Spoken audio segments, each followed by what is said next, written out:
Good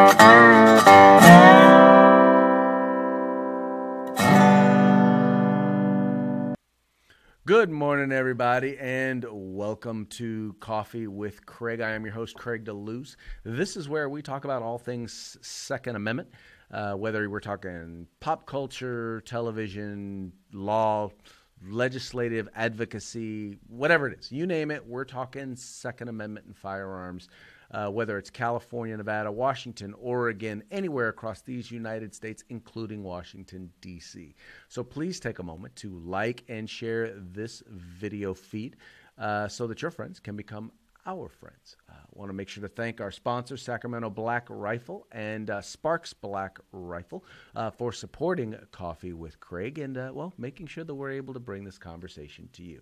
So let's go ahead and get started, shall we? You know, I got to tell you, I am a big, first of all, here at FPC, we are major advocates for the Second Amendment. I mean, for civil rights, period.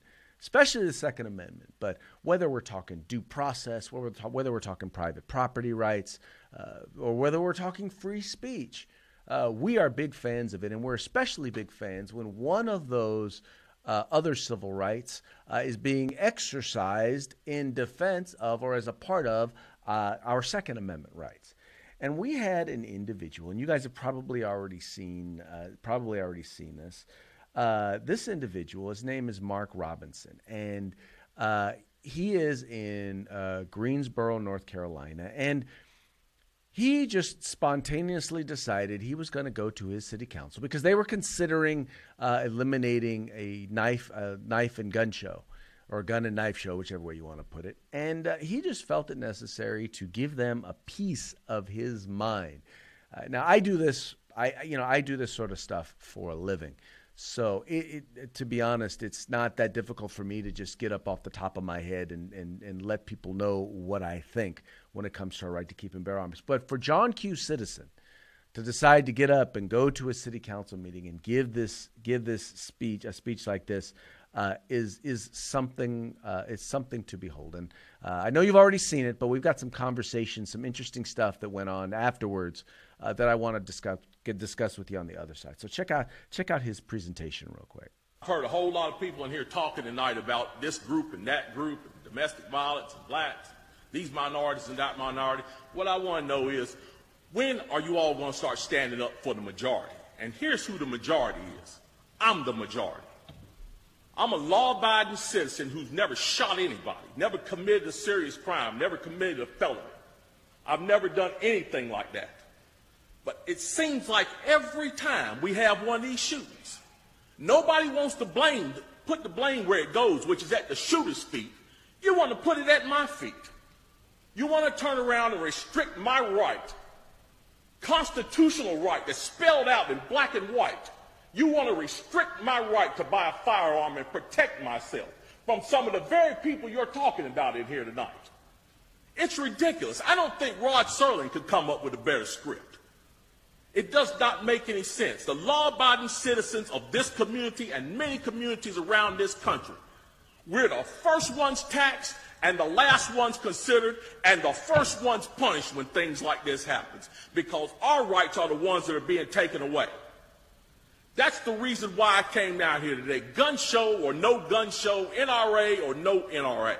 I'm here to stand up for the law-abiding citizens of this community, because I'm going to tell you what's going to happen. You can take the guns away from us all you want to. You all write a law, I follow the law, I'll bring my guns down here, I'll turn them in.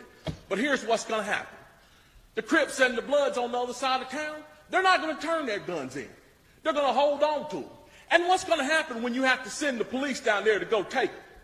The police can barely enforce the law as it is. As what I see, we demonize the police, criminalize and vilify the police, and we make the criminals into victims. And we're talking about restricting guns? How are you going to do that? How are you going to do that when the police department's already hamstrung? You're not going to be able to go down here and take these guns from these criminals.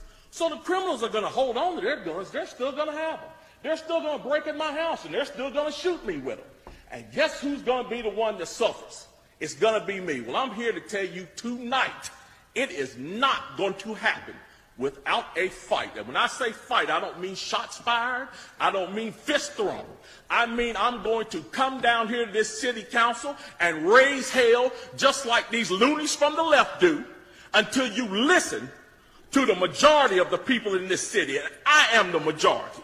The majority of the people in this city are law-abiding, and they follow the law, and they want their constitutional right to be able to bear arms. They want to be able to go to the gun show and buy a hunting rifle or a sport rifle. There are no military-grade weapons sold at the gun show. An AR-15 is not a military-grade weapon. Anybody that would go into combat with an AR-15 is a fool. It's a semi-automatic .22 rifle. You'd be killed in 15 minutes in combat with that thing. So we need to dispel all these myths, and we need to drop all this division that we got going on here. Because the bottom line is, when that Second Amendment was written, whether the framers liked it or not, they wrote it for everybody. And I am everybody. And the law-abiding citizens of this city are everybody. And we want our rights, and we want to keep our rights. And by God, we're going to keep them, come hell or high water.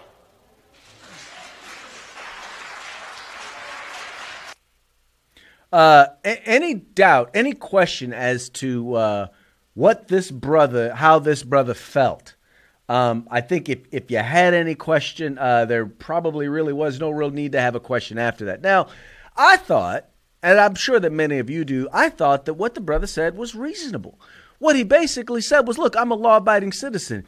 I'm going to fight against these laws. And I know some of y'all out there, probably, I would say a little less reasonable, probably a little bit more, how shall we say, when he said, I'll come down here and turn in my guns, how shall we say, I bet there's a number of people in our audience that are a little bit more, what's the word I'm looking for, thou shalt not comply-ish. But anyway, all that having been said, this brother's basically saying, look, we have rights. I'm a law-abiding citizen, and you have no right to take my rights because a criminal is out there committing crimes. You have no right to be able to impinge on my ability to be able to purchase a firearm of my choice where I choose to purchase it.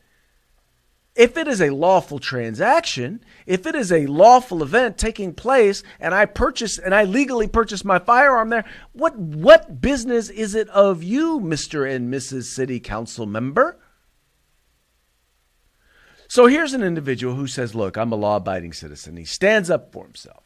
And as a result, and this is something that unfortunately happens quite often when you are a person of color, when you are a black man. And for those of you who do not know, yes, I am a black man. I know a lot of you are looking like, isn't he Latino?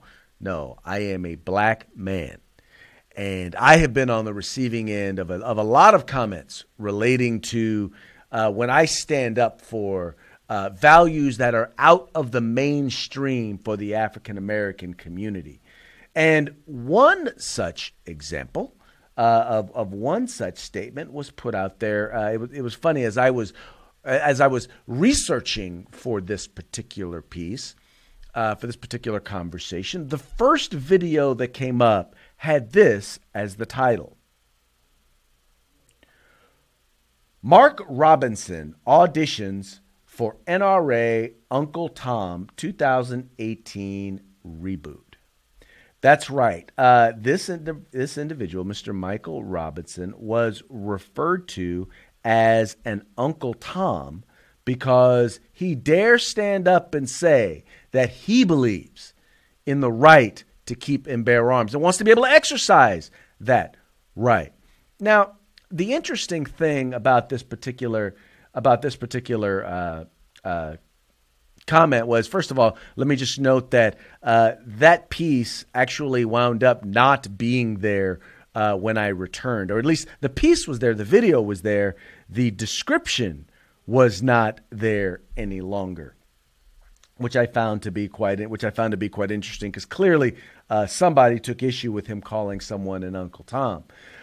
But the thing is that because he espoused a position that was consistent with an organization that an individual deemed to be not supportive of black people, then he was to be considered an Uncle Tom. Now, what did he say there that was Uncle Thomish? Did he say something along the lines of, well, us black people needs to be disarmed? Did he say that, well, you white folks sure is better than us black people? So, I mean, did he say anything like that? Did he say anything, did he even mention blacks, black people, minorities? Did he mention any of that? All he said was, look, I'm part of the majority. I'm a law-abiding citizen.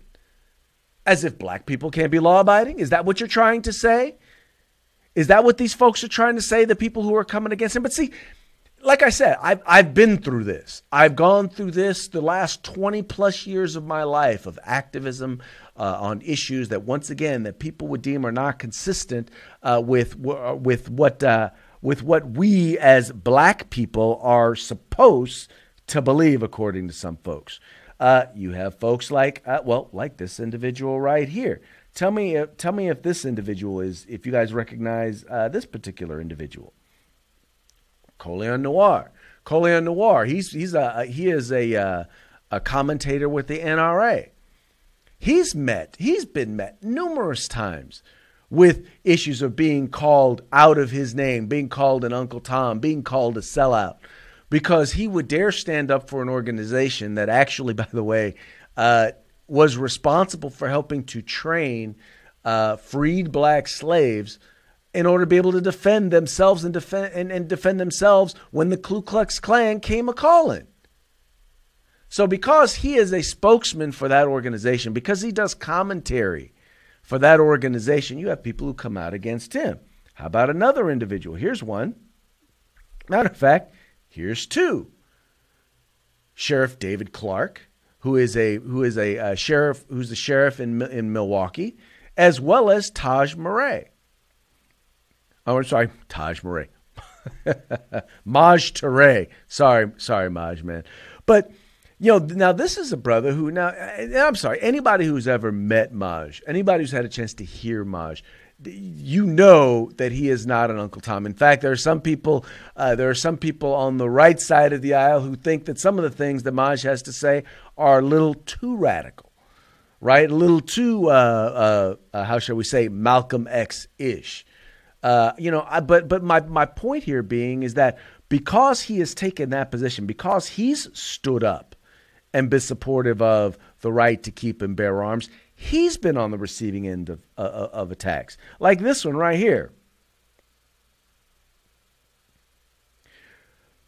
So this is a guy who said, his name is Tariq Shahid. He basically made the accusation that Maj Touré was on his show, and he said he'd like to apologize to his listeners because he somewhat legitimized the dude without properly vetting him. He says he said this dude has way too many questionable ties with white supremacists. And by the way, for those of you who don't know what that means coons. He's calling black people coons. And the person who he's calling a coon, well, that's the individual that's standing right there next to him. The individual that's standing right there next to him, you guys, as we saw in that particular picture, was Sheriff David Clark.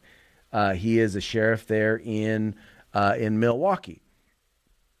And here you have photos with him, and these were the photos that were actually included with the post.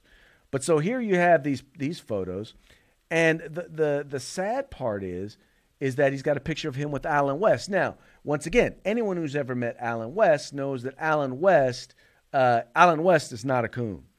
Allen West is a man who stood up. He is a proud black man, right? And yet these people believe that it is okay for them to disparage and call other people names because, well, they don't support their political perspective.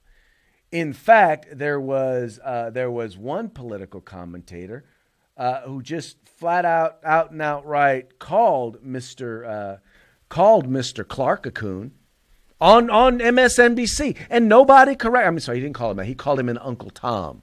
Let me clarify. He called him an Uncle Tom, but he didn't feel nobody felt the need to correct him. Well, because he's not a liberal Democrat. So because he's not a liberal Democrat, because he happens to believe in the right to keep and bear arms, because he believes in individual responsibility, well, he should be called outside of his name. It's okay for them to call him all sorts of names. It's okay for them to disparage him. It's okay for them to rebuke them and call them all sorts of names outside of their name. And what's odd about this is, we look at a lot of the disparaging things that are said about the president and about these individuals. And because in some cases, these individuals would stand with the president on certain issues, or because they'll just flat out just stand with the president,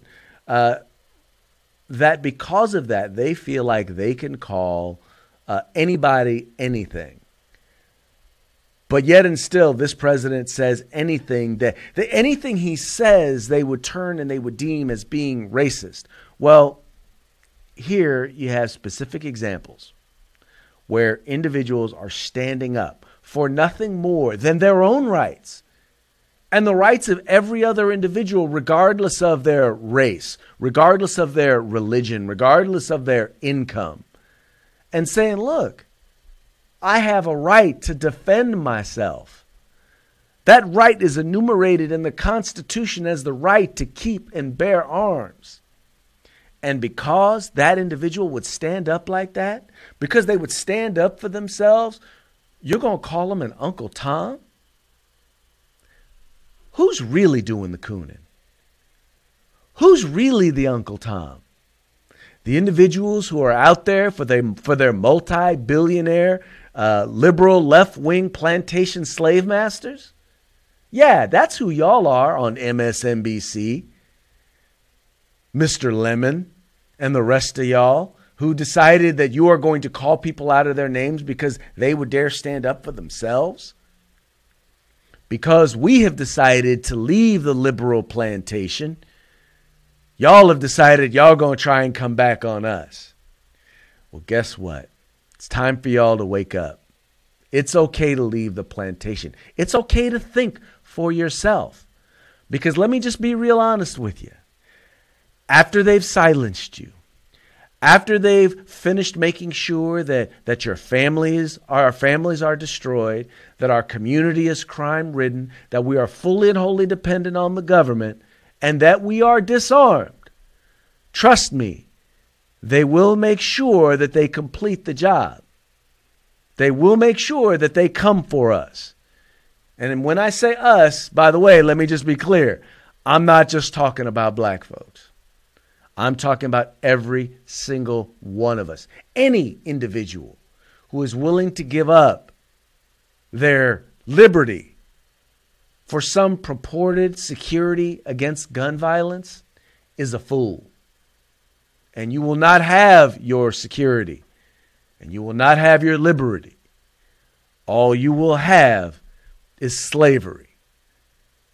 If you don't believe me, just look at history. Anyway, folks, that's going to be it for today's Coffee with Craig. Thank you so much for tuning in. Thank you so much for being a part in the fight for our civil rights. Remember, we have got to use them or we will, in fact, lose them. You guys take care. If you like our videos, follow, subscribe, like, and share.